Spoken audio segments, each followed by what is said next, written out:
L'invité café. Notre invité café, le possible report des élections départementales, régionales et de la CTG chez nous, nous en parlons avec le député de la première circonscription, Gabriel Serville. Bonjour Gabriel Serville. Bonjour M. Torres, bonjour aux auditeurs de Guyane la première. Alors possible report donc des prochaines élections territoriales. Est-ce que la perspective d'une confrontation reportée, retardée avec l'actuel président vous enchante ou contrarie?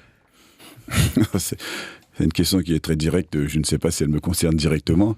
Je voudrais tout d'abord vous dire à quel point je salue la volonté d'anticipation du gouvernement, puisqu'on a bien remarqué qu'en début d'année, lors de la première vague, on avait justement péché par imprévoyance et par manque d'anticipation. Donc je ne puis que saluer cette juste décision qui a été prise aujourd'hui. Après, le Premier ministre l'a bien dit, il a une volonté de trouver un juste équilibre entre l'impératif démocratique et l'exigence sanitaire. Je crois que ce qui est valable pour le niveau national doit également l'être pour le niveau local, pour le niveau guyanais. Donc je pense que nous allons, au-delà de toutes les questions d'ordre purement politicien, s'attacher à trouver cet équilibre. Vous êtes pour ce report également au niveau local? Alors je serai pas pour le report quoi qu'il arrive et quel que soit le contexte. Justement, je crois qu'il est essentiel, il est fondamental que la décision qui sera prise à un moment donné soit indexée, soit connectée à l'évolution de la crise sanitaire sur le territoire guyanais. Vous avez été consulté par Jean-Louis Debré? Alors, ça m'a étonné de n'avoir pas été consulté par Jean-Louis Debré, parce que je dis dit avoir consulté tout le monde. Il n'a pas consulté tout le monde. La preuve, c'est-à-dire que je dis que personne n'a le monopole de l'analyse sur une question aussi épineuse et aussi centrale pour la Guyane. Même si on sait bien qu'en dernier ressort, c'est l'exécutif qui va décider. Après, éventuellement que la loi de toute façon devra passer par le Parlement. Donc j'aurai bien évidemment à me prononcer sur les articles contenus, mais jusqu'à aujourd'hui, en tant que parlementaire, je n'ai pas été associé à cette réflexion-là. On peut se poser la question, Gabriel Serville, est-ce vraiment utile de reporter dans l'Hexagone ou en Guyane si toutes les conditions sanitaires sont prises dans les bureaux de vote notamment? Mais c'est une vraie question qui est posée, parce qu'on voit bien que d'un côté, le gouvernement autorise les Français d'une manière générale à prendre les transports en commun, à aller voyager, à aller faire des courses dans les hypermarchés, même si on a fermé les petits commerces de proximité, ce qui me paraît pas tout à fait cohérent. Et puis de l'autre côté, dire que on ne pourrait pas s'organiser pour que les élections se tiennent, alors que on peut très bien imaginer que des mesures d'hygiène, de sécurité, de distanciation soient organisées dans les bureaux de vote pour pouvoir faciliter ce scrutin. Il y a là quelque chose que j'ai effectivement beaucoup de mal à comprendre. Peut-être que le gouvernement a ses raisons que moi j'ignore, mais je pense que via la discussion au sein du Parlement, on verra bien les tenants et aboutissants de cette affaire-là. Alors, le mois de mars, a priori, donc on pourrait reporter pour le mois de juin. Pourquoi le mois de juin? Parce qu'il pourrait y avoir une troisième vague, voire une quatrième vague de la Covid-19. Et il pourrait y avoir une deuxième vague chez nous, puisque Jean-Louis Debré a l'air de dire que, en Guyane, pour l'instant, on est tranquille. Qu'est-ce qui, à votre avis, le pousse à nous exclure de ce report? Je pense que certainement que Jean-Louis Debré a considéré que la situation sanitaire de la Guyane s'était beaucoup améliorée, mais c'est peut-être sans tenir compte d'un certain nombre de paramètres sur lesquels nous n'avons aucune maîtrise.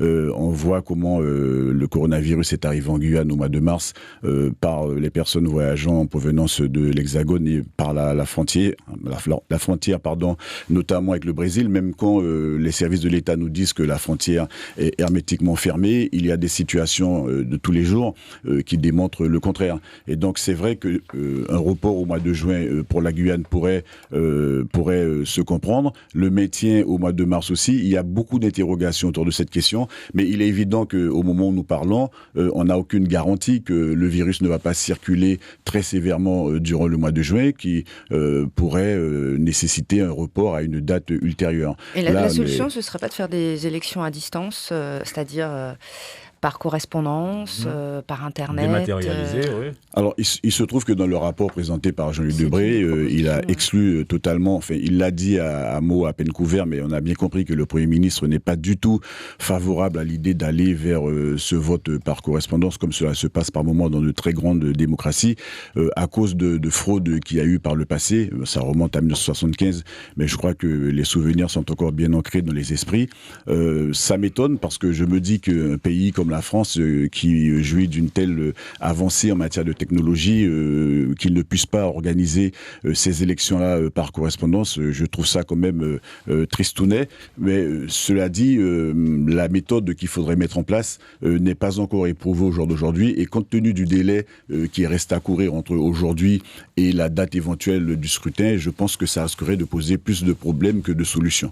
Donc je peux comprendre effectivement qu'il y ait une grosse interrogation par rapport à cela. Alors je constate que vous n'avez pas répondu à ma première question directe.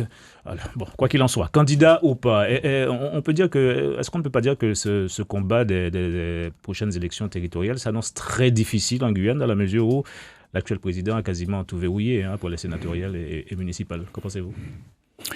Alors c'est un propos que j'entends sur la place publique auquel je répondrai naturellement et avec beaucoup d'humilité en disant que selon moi c'est comme si on insultait l'intelligence des 60% des électeurs qui ne vont pas voter traditionnellement. Il y a 60% de personnes qui ne vont pas voter pour des raisons multiples et variées. Et il y en a qui ne vont pas voter parce que l'offre politique qui leur est soumise à l'occasion de ces scrutins n'est peut-être pas ce qui les intéresse, c'est pas ce qu'ils attendent forcément. Et donc je me dis qu'on peut très bien imaginer une inversion de la tendance parce qu'un groupe de femmes et d'hommes, de mouvements politiques, d'associations émergerait avec un idéal, avec une ambition, avec un rêve porté en direction de la population qui pourrait largement y adhérer. Ça peut être vous.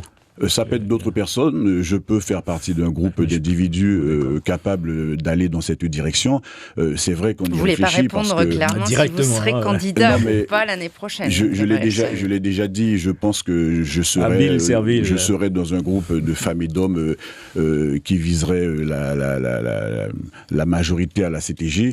Mais je ne veux pas en faire une affaire personnelle. C'est pour ça que je ne veux pas répondre à cette question qui est trop directe pour ce qui me concerne. D'aucuns disent cependant que vous êtes le seul, pour le moment, en mesure de lui faire face.